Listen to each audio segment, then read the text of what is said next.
예, 안녕하십니까. YG경제공사 차영주 소장입니다. 시장의 변동성이 지속되고 있죠.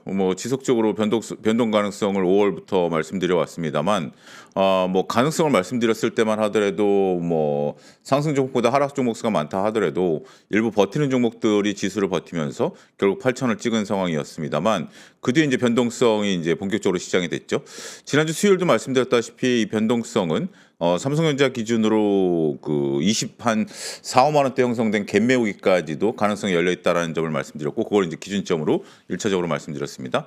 그렇다 하더라도 지금 시장이 변동성을 어느 정도 예상했다 하더라도 예상한 거하고 실질적으로 그 상황에서 버텨내는 것은 쉽지 않은 상황이 계속해서 이어지고 있는 그런 부분들이다라고 말씀드릴 수가 있겠죠. 우리가 이제 과연 시장을 잘 대응했느냐, 아니면 시장을 계속해서 한 방향으로만 보고 있느냐에 따라서 전략들이 달라질 수 있는 부분들이 분명 나타날 수 있다라고 말씀드릴 수가 있겠습니다. 시장은 한 방향으로만 봐도 상관이 없습니다. 그거는 이제 긴 호흡으로 봐야 되겠고요. 그렇지 않고 내가 어느 정도 짧은 호흡이라면 너무 이렇게 시장을 양방향으로 봐야 되긴 하겠습니다만, 중기적인 상황들을 놓고 본다 하더라도 시장을 어느 정도 조금 움직인다라는 부분들을 그 위아래로 볼 수 있는 부분들이 된다라고 말씀드릴 수 있겠죠. 자, 단도직입적으로 한번 질문해 드리도록 하겠습니다. 여러분들 삼성전자, SK하이닉스를 보유하고 계시던, 보유하지 않다라고 한다라도 얼마면 파시겠습니까? 얼마에 내가 삼성전자를 팔아야 될까요? 얼마에 SK하이닉스를 팔아야 될까요? 그게 이제 물론 우리 그 노무라 증권에서 얘기했던 59만 원, 400만 원 이것을 얘기하고자 하는 것이 아닙니다. 여러분 계좌에 있는 삼성전자를 언젠가는 매도해야 될 거 아니겠습니까? 물론 여러분들 다 생각은 각양각색일 겁니다. 아니야, 나는 안 팔아. 59만 원이 와도 안 팔 거고 삼성전자는 영원히 내가 아이들에게도 물려줄 주식이야 라고 생각하실 수도 있겠죠. 59만 원이 예상가니까 한 50만 원 정도 오면 팔아야지 라는 생각을 하셨던 분들도 있고, 아예 생각을 안 하고 나는 그냥 들고 갈 거야 라고 생각하셨던 분들도 있겠죠. 그러면 59만 원이 안 오고 밀린다라면 삼성전자를 우리가 동학개미운동 때 9만 원대 물렸었던, 그러니까 물렸다라고 좀 표현을 좀 드리겠습니다. 이해를 돕기 위해서. 물려서 이제 5만 원까지 떨어진 거 아니겠습니까? 몇 년 동안. 그러면 내가 그 상황을 또 겪을 것인가? 이런 부분들을 우리가 고민해 봐야 된다라는 거죠. 자, 지수가 10,000포인트 가면 만 다음에 지수가 2만 원 향해 갈까요? 아니면 다시 조금 조정을 받을까요? 이런 부분들을 좀 생각을 해봐야 되는 그러한 상황들이 지금부터는 시장을 어떻게 대응할 것인가에 대한 전략으로 연결될 수 있는 중요한 키포인트다라고 말씀드릴 수 있겠습니다. 자, 지금 시장에서 우리가 이 화면을 좀 보여주시면 시장이 지금 변동성이 나타나는데, 이 변동성이 언제까지 이어질 것인가라는 부분들을 한번 보셔야 되지 않을까 싶습니다. 변동성을 한번 좀 정리해봤어요. 한번 정리를 해봤는데, 지금 삼성전자 파업 이슈가 있죠. 아직 파업을 장 막판에 다시 협상에 들어간다라는 부분들이었는데, 결국은 협상을 파업을 해도 협상을 하는 거죠. 협상을 하는 거고, 그 다음에 잘 안 되면 결국은 아무래도 서로 간에 조금 힘겨루기, 명분 싸움 이런 부분들로 가는 것 같아요. 지금 이제 저는 이제 간단하게 정리를 하면, 노조 입장에서 보면 과연 어떤 식으로 지금 이것을 풀어갈 것인가? 근데 가장 위험한 것이 그런 것 같아요. 우리가 실리를 얻겠다. 그러니까 이제 삼성전자도 그렇고 삼성전자 회사도 그렇고 노조도 그렇고 실리를 얻겠다라고 한다라면 어느 정도 선에서 타협을 볼 수 있겠죠. 근데 이 부분에서 만약에 명분 싸움으로 가서 내가 이기고 네가 져야 된다라는 관점으로 가면 이거는 문제가 복잡해집니다. 이거는 서로가 타협이 없는 거죠. 일단 우려스러운 바도 있죠. 우리가 이제 그 장관께서 말씀을 하셨죠. 장관이 노조위원장 출신이니까 두산 노조위원 출신 아니겠습니까? 저도 이제 스치면서 봤는데 국회에서 그런 질문을 했죠. 이게 어떻게 되느냐라고 했더니 삼성 노조도 그렇고 삼성 회사도 그렇고 경험이 없다 보니까 어느 선에서 양보하는 것들 그리고 받아들이는 면이 좀 미흡했다라고 장관이 얘기한 거니까 자칫 명분 흐름으로 흘러가지 않기를 좀 바라야 될 것 같아요. 어찌됐든 이제 파업 이슈는 지켜보자고요. 우리가 이제 여러 가지 파업 이슈만 가지고도 얘기를 할 수 있긴 하겠습니다만 실질적으로 파업 이슈는 좀 지켜보자고요. 근데 저는 삼성전자가 조정을 좀 받으면 어느 선까지 받을 것인가 좀 기준점으로 좀 놓고 보면 계속해서 지난주에도 말씀드렸던 것처럼 25만 원 언더까지의 조정 가능성도 열어두자라고 좀 봐야 될 것 같아요. 그래서 일단 중요한 것은 삼성전자가 파업 이슈가 조금 마무리돼야 된다는 거 첫 번째. 두 번째는 기술적 분석상으로 삼성전자가 갭 메우기를 어느 정도 한 상태에서 올라갈 수 있는 부분들을 좀 봐야 된다라고 말씀드릴 수 있겠죠. 삼성전자가 일단 안정세를 찾아야 될 것으로 보여집니다. 물론 저는 지금 지수의 조정이 삼성전자 파업 때문에 그리고 삼성전자의 어떤 그 갭상승 때문에 이루어졌다라고 보여지지는 않습니다만 지금 워낙 심리적으로 위축돼 있고 또 일부 인플루언서 분들이 삼성전자 때문에 주가가 밀린다라고 얘기를 하고 있기 때문에 그런 부분들에 대한 심리적 영향력이 있겠죠. 근데 여러분들 이렇게 생각하셔야 됩니다. 주식이 이제 오르고 떨어지는 이유는 수만 가지예요.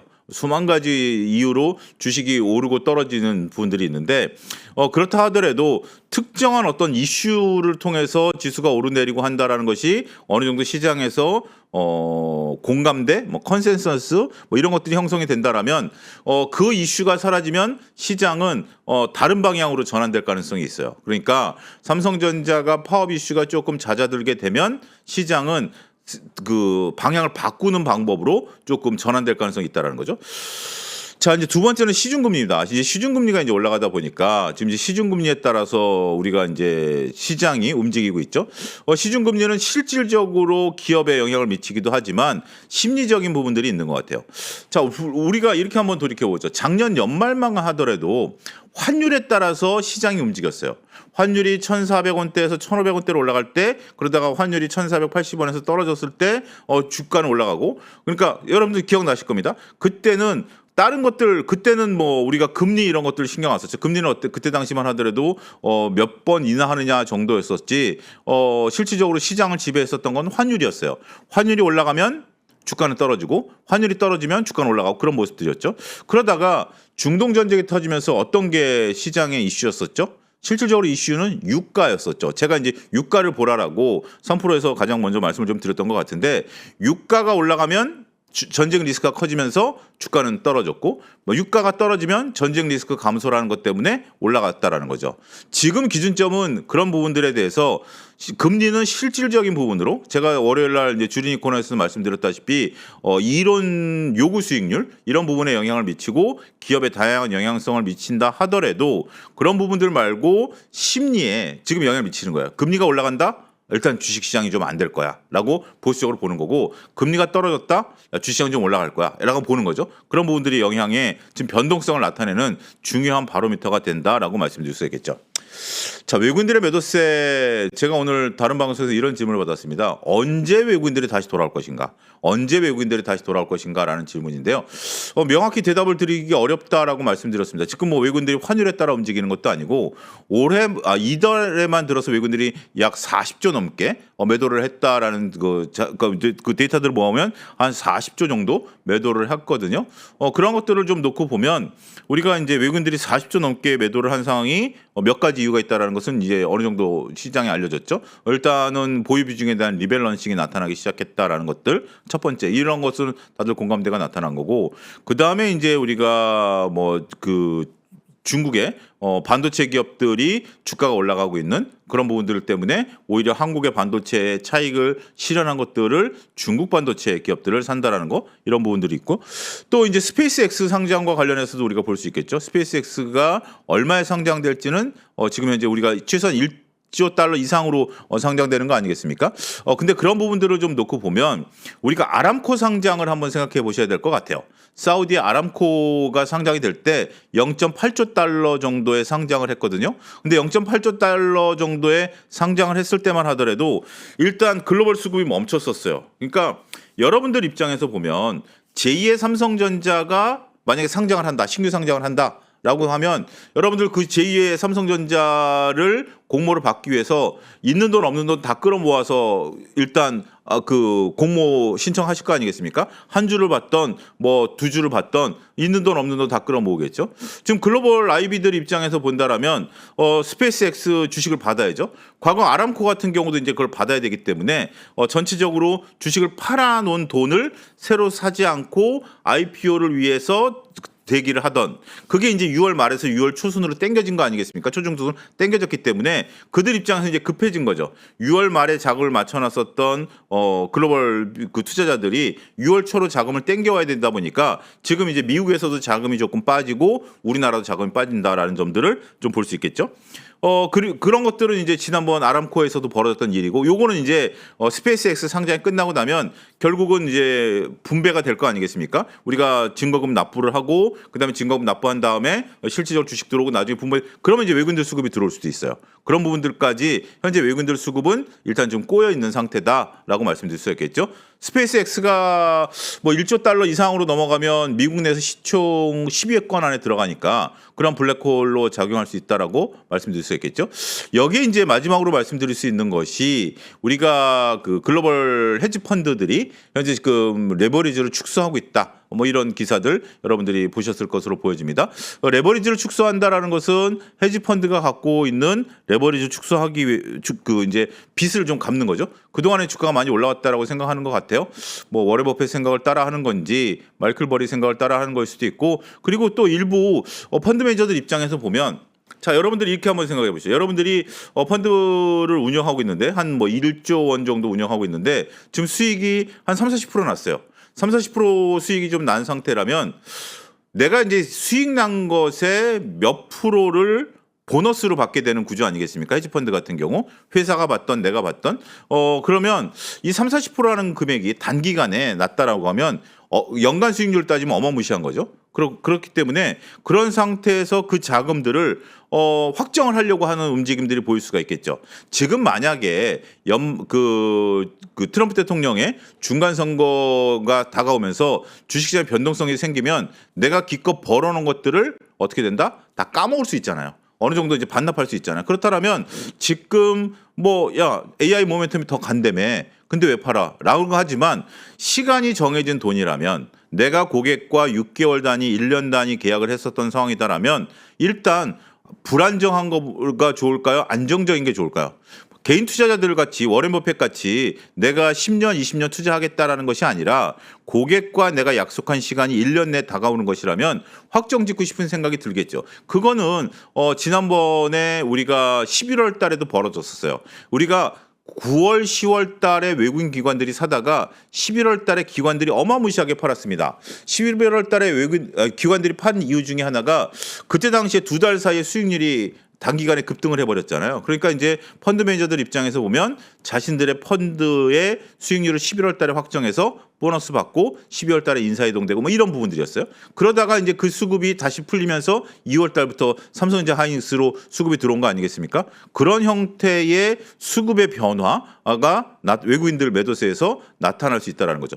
여기에 지금 이제 또 우리가 걱정스러운 것은 금리도 볼 수 있겠죠. 채권 금리가 올라가다 보니까 결국 채권 금리가 올라가다 보니까 채권의 가격은 싸지는 거죠. 채권의 가격은 싸지게 되니까 그들 입장에서는 차라리 불안정성인 주식을 판 대금을 채권화 시켜놓고 만기 때까지 들고 가는 거예요.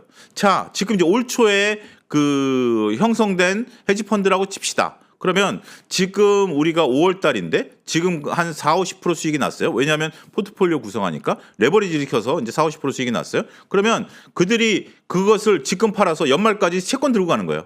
연말까지 채권 들고 가는 거죠. 물론 이제 금리가 올라가면 채권 가격은 떨어질 수도 있긴 하겠습니다만 듀레이션 맞춰가지고 연말에 만기인 채권 같은 경우를 갖고 이제 갈 수 있는 전략이 되는 거죠. 이러한 전략들이 복합적으로 이루어지면서 외국인들이 현재 지금 들어오지 못한다라는 거죠. 자, 마지막으로 놓고 보면 단기 변동성이 나타나니까 지금 뭐 이런 거죠. 삼성전자가 밀릴 때마다 사겠다. 충분히 그런 움직임들 벌어지고 있는 것도 있습니다. 그런데 지금 내가 자금도 없는 상태, 물려 있는 상태. 그리고 이제 두 번째로 놓고 보면 내가 이제 조금 뭐 바쁘다라든지 지금 이제 마음이 좀 흔들리고 있는 상황이다라면 굳이 지금 내가 주식을 사야 될까? 굳이 주식을 사야 될까? 뭐 이런 생각들을 할 수 있겠죠. 이런 생각들을 할 수 있기 때문에 지금 현재 매수세가 없다 보니까 시장이 조그마한 상황에서도 푹푹 빠진다. 라는 부분들로 시장 변동성이 나타나고 있다는 것을 여러분들에게 설명을 드릴 수가 있겠습니다.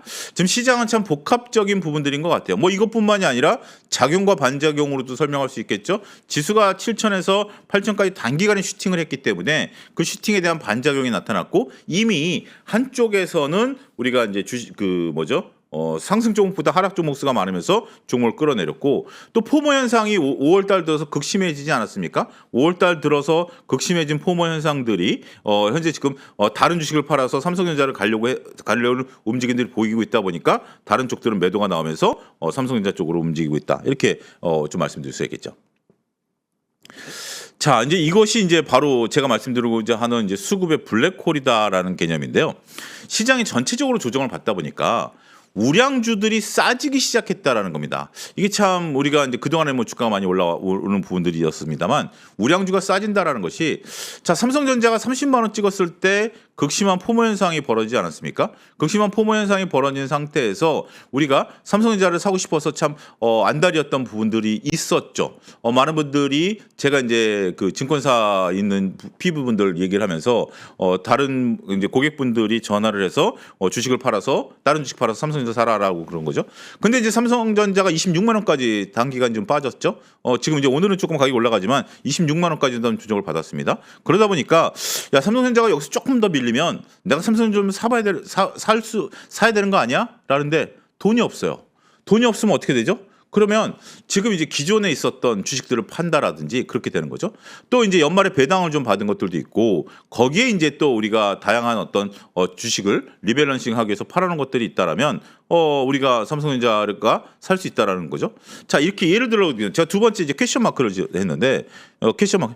자, 여러분들에게 갑자기 회사에서 보너스를 줬어요. 보너스를 뭐 한 500만 원을 줬다라고 치고 아니면 어디 적금 만기가 돼서 뭐 1000만 원짜리가 하나 들어왔다고 칩시다. 그러면 지금 현재 5월 20일 현재 5월 21일 현재 여러분들 그 돈을 가지고 삼성전자를 사시겠습니까? 코스닥 종목을 사시겠습니까?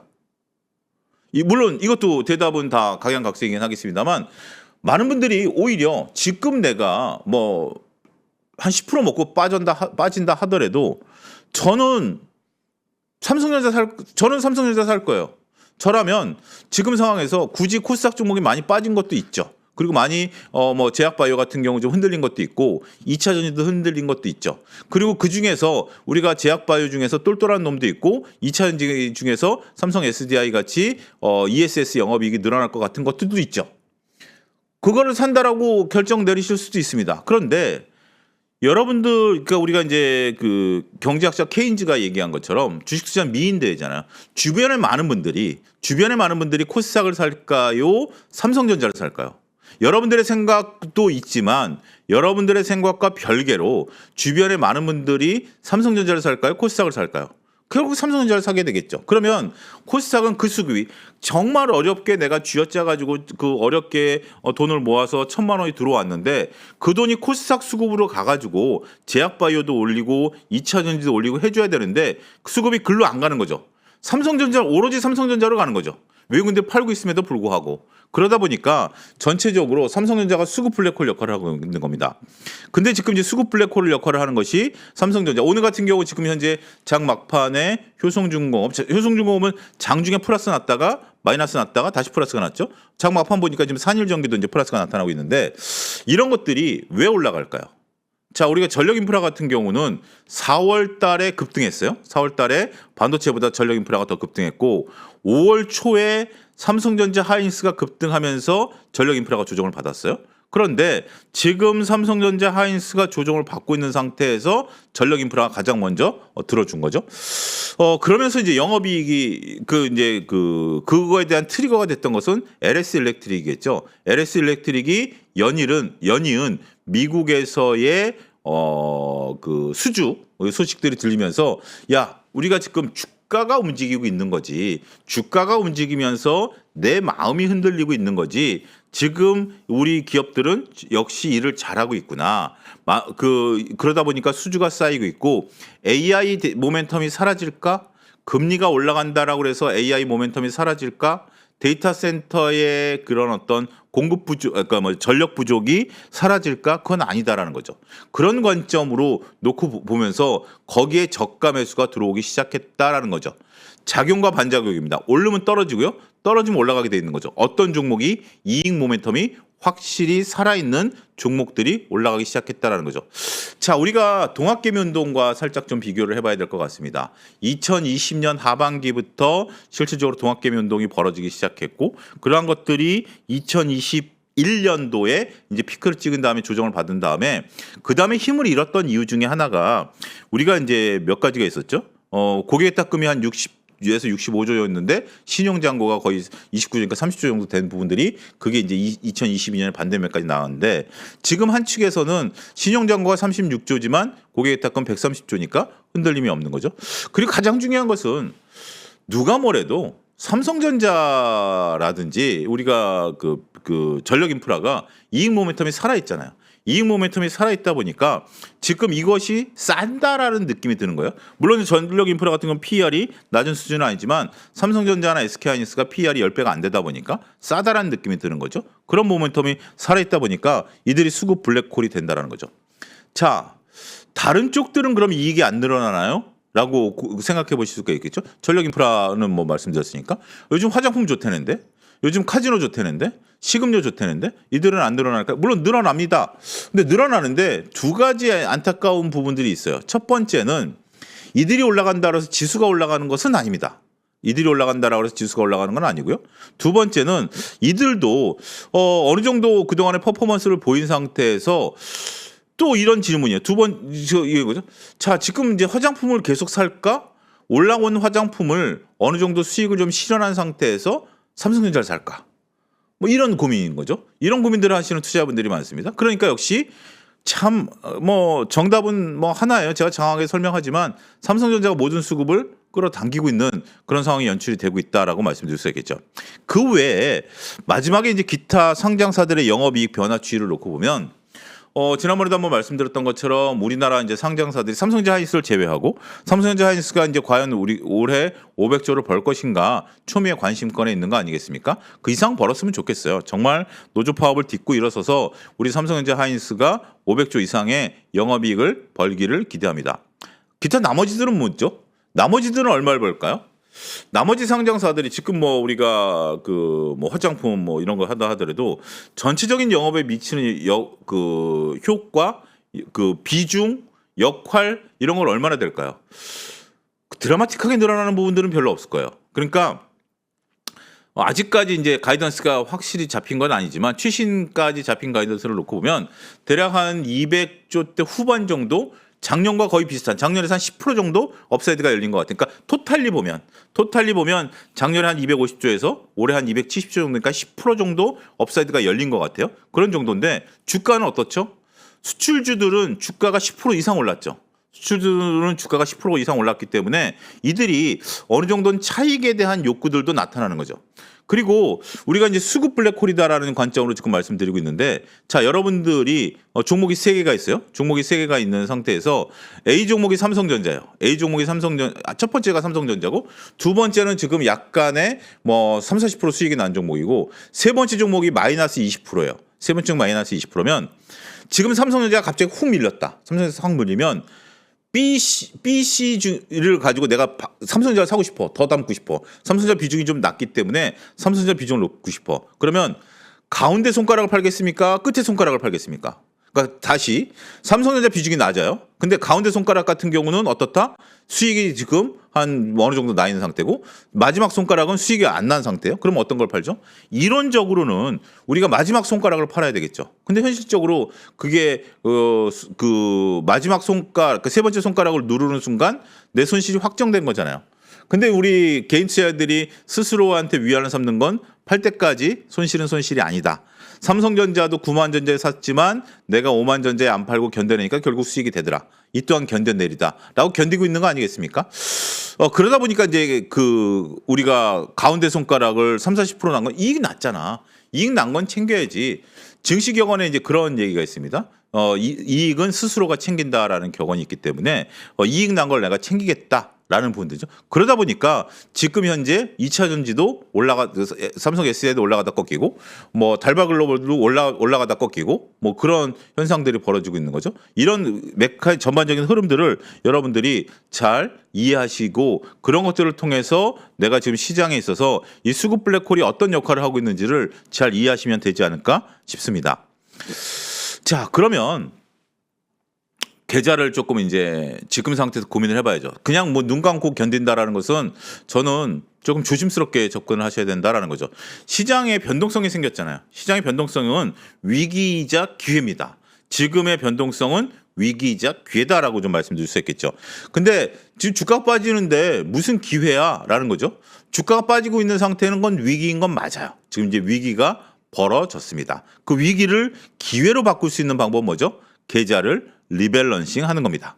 계좌를 리밸런싱 하는 겁니다. 그게 이제 위기를 기회로 바꾸는 방법이죠. 구체적인 방법을 좀 말씀드리도록 하겠습니다.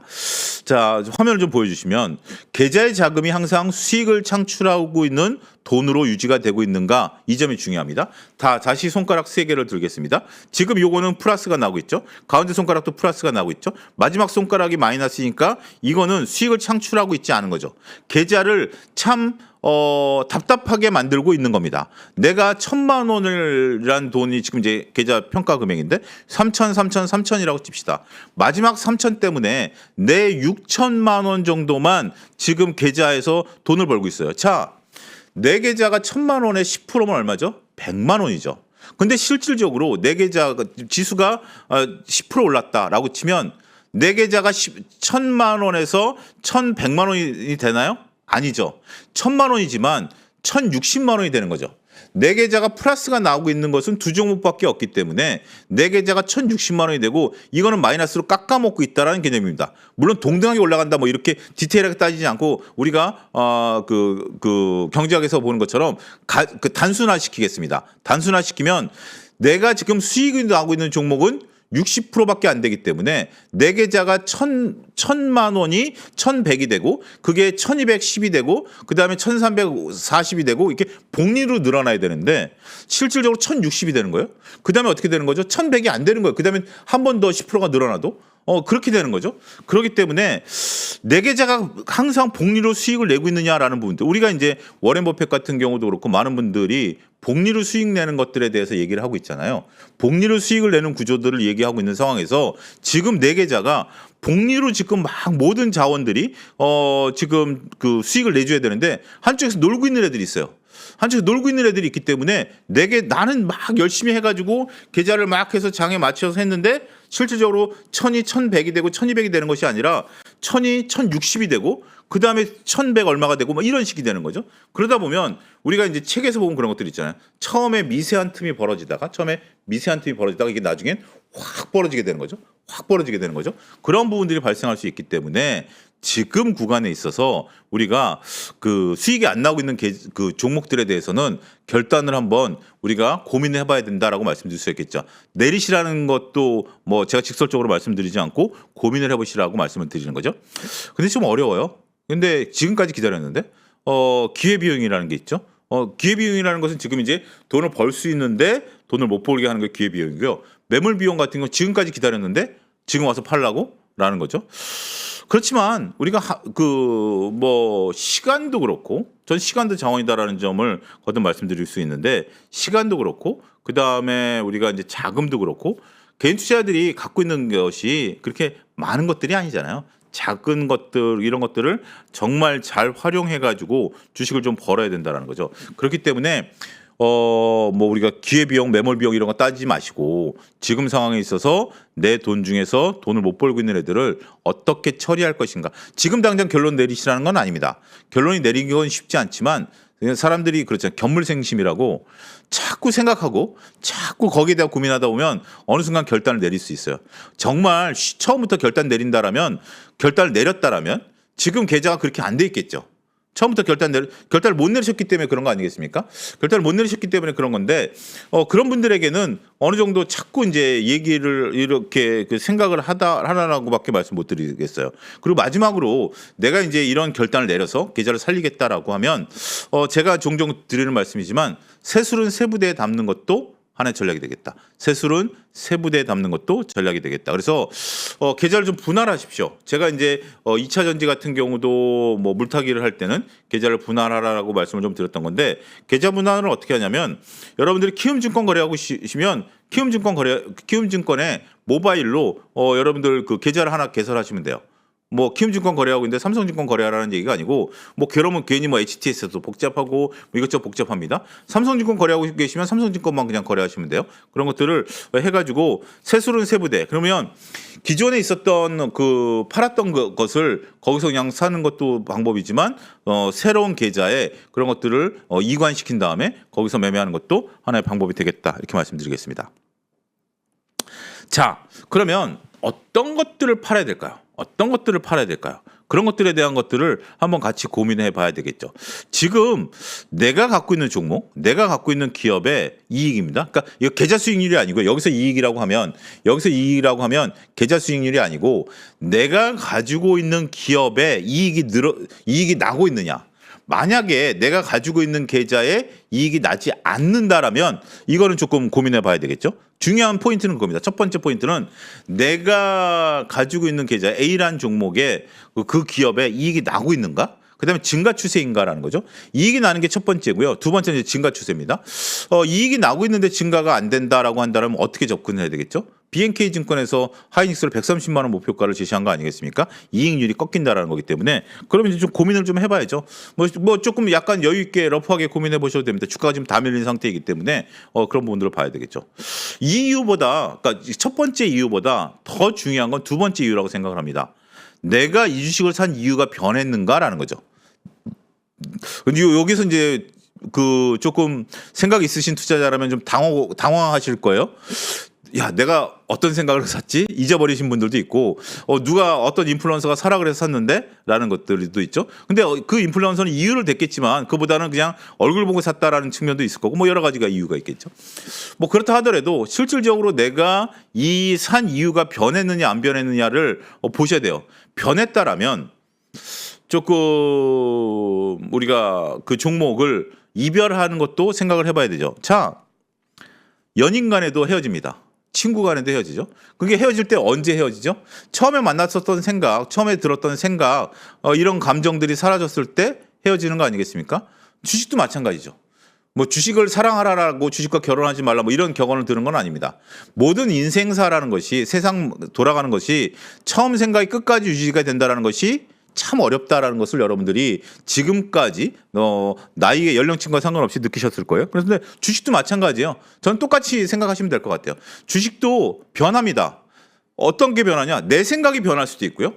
그 기업이 변할 수도 있어요. 나는 생각이 안 변하고 그 기업을 믿고 있는데 그 기업이 변하는 거죠. 갑자기 유상증자를 한다라든지 갑자기 그 기업이 무슨 뭐 업황이 저조된다라든지 글로벌 어떤 경쟁 기업의 그 파고를 뚫지 못했다라든지 이렇게 변하는 거 아니겠습니까? 그런 부분들이 있기 때문에 중요한 것은 내가 산 이유 그런 것들이 변했는지 여부를 자꾸 체크하셔야 돼요. 그런 것들이 변하면 어떻게 됐다? 주식을 내가 보내줘야 될 때가 됐다. 이렇게 이해하시면 되겠습니다. 그렇지 않으면 주식을 뭐 한 번 더 뭐 미워도 다시 한 번이라고 볼 수 있겠죠. 하지만 내가 사랑을 주기에 저쪽이 내 사랑을 받아들일 수 있는 입장이 아니다라면 좀 냉정한 판단을 때로는 해야 돼요. 우리가 친구와의 관계, 뭐 연인과의 관계에서 괴로울 때가 뭐죠? 적절히 끊어낼 때 끊어내지 못했을 때 괴로움이 크잖아요. 근데 차라리 적절히 끊어낸다라면 그 부분 좀 시원할 수 있겠죠. 그리고 이제 세 번째로 볼 수 있는 것은 이러한 결단을 내려야 될 때 우리가 희망 고문을 돌리냐라는 거죠. 희망 고문을 돌리냐라는 부분들을 보셔야 되는 겁니다. 이거는 제 얘기도 있지만 제시 리버모어가 우리가 이제 책 뒤에 말미에 나온 겁니다. 결단을 내려야 할 때 희망을 가지지 말아라고 얘기를 하는 거죠. 근데 이제 우리가 참 거죠. 야, 지금까지 기다렸는데 자, 앞으로 좀 긍정적으로 변하지 않을까라고 보는 거죠. 지금 이제 반도체 소부장 기업 중에 하나가 1분기 소부장 기업 하나가 어닝 쇼크가 나왔죠. 주가가 밀렸는데 하반기 때 개선될 것이다라는 거죠. 하반기 때 개선된다라는 게 팩트일까요? 희망 고문일까요? 아직 모르겠습니다. 그런데 냉정하게 판단할 때는 냉정하게 판단하는 것도 저는 필요하다고 생각을 해요. 그런 것들이 주식을 우리가 봐야 된다는 거죠. 마지막으로 우리가 살펴볼 수 있는 것은 나는 언제까지 주식 투자를 할 것인가? 그리고 어떠한 방법으로 할 것인가에 대한 부분들을 같이 고민해 봐야 된다는 거죠. 방송 처음에 제가 던진 질문이 있죠. 삼성전자 여러분들 얼마에 파시겠습니까? 그런 거죠. 그래서 삼성전자 기준으로 얼마에 팔 것인가? 삼성전자를 내가 40만 원에 팔 것인가? 50만 원에 팔 것인가? 100만 원에 팔 것인가? 30만 원, 35만 원에 팔 것인가라는 부분들이죠. 그리고 나는 주식 투자를 평생 할 건가? 아니면 주식 투자를 단기간에 하고 치고 빠질 것인가? 라는 부분들에 대한 고민도 하셔야 돼요. 어떠한 방법으로 할 것인가라는 것은 뭐 우리가 뭐 여러 가지가 있죠. 뭐 간접 투자, 직접 투자 뭐 이런 것들이 아니라 내가 그 시장을 좀 적극적으로 케어할 것으로 적극적으로 대응을 할 것인가? 라는 부분들 아니면 시장을 소극적으로 대응할 것인가? 이런 부분들도 우리가 판단 근거가 된다라고 말씀드릴 수가 있겠습니다. 따라서 우리가 이제 주식 투자를 하는 과정에 있어서 여러 가지 이제 얘기들을 지금 제가 좀 말씀을 좀 드렸습니다. 자, 지금 이제 시장의 변동성이 시작이 됐고 저는 이 변동성이 시장의 하락을 의미한다라고 생각하지는 않습니다. 이 변동성은 저는 길어야 한 6월 정도? 그 정도까지는 좀 열어두어야 된다라고 생각을 해요. 처음에도 말씀드렸던 것처럼 지금 시장의 변동성이 나오는 이유가 여러 가지 지금 이러한 이유들 때문에 시장의 변동성이 나오고 있는 거 아니겠습니까? 이게 단기간에 끝날 것이냐라고 본다라면 저는 조금 중기적인 시점을 좀 봅니다. 그 중기적이라는 것이 한 6월 정도까지는 좀 볼 수 있는 부분들이 있는 거예요. 그런데 이런 것들이 하나하나 해소가 된다라면 시장은 돌아가겠죠. 자, 그때 이제 또 한 번 기회가 올 걸로 보여집니다. 또 한 번 기회가 왔을 때 그 기회를 잡는 게 중요한 거 아니겠습니까? 어떻게 해야 그 기회를 잡을 수 있을까요? 제가 오늘 말씀을 좀 드렸습니다. 어떻게 해야 그 기회를 잡을까요? 결국은 내 계좌에 있는 그 자원들, 돈들이 복리로 수익률을 낼 수 있는 자원화 되어 있느냐 없느냐 여부가 중요하다라는 점입니다. 내가 지금 복리로 자원화할 수 있는 부분들이 있다라면 여러분들이 6월 뭐 빠르면 6월 달이 되고 늦어도 7월 달, 8월 달에 증시가 다시 턴했을 때 그 기회를 잡느냐 놓치느냐죠. 근데 그냥 지금 힘들다라고 계좌를 그냥 그대로 갖고 있으면 물론 뭐 똘똘한 종목들 다 갖고 있고 포트폴리오 잘 구성해서 그리고 뭐 여러분들이 그동안 오랫동안 기다렸던 종목이 정말 운이 좋아서 주가가 다시 올라갈 수도 있겠죠. 그러면서 우리가 다시 그 주식시장에 턴했을 때 수익이 날 수도 있겠죠. 하지만 내가 능동적으로 내 계좌를 리밸런싱함으로써 수익을 좀 끌고 갈 수 있는 그러한 방법을 이 기회에 여러분들이 한번 고민해 보시고 그런 것들 중에서 내가 실천할 수 있는 것들 뭐 실천 못하면 그냥 뭐 할 수밖에 없지만 서로 실천할 수 있는 것들이 있다라면 실천해 보는 것도 하나의 방법이기 때문에 그러한 부분들을 오늘 같이 한번 고민해 봤습니다. 자, 오늘 차영주의 주스토리는 여기서 마치겠고요. 다음 주 수요일 날 여러분들 찾아뵙도록 하겠습니다. 감사합니다.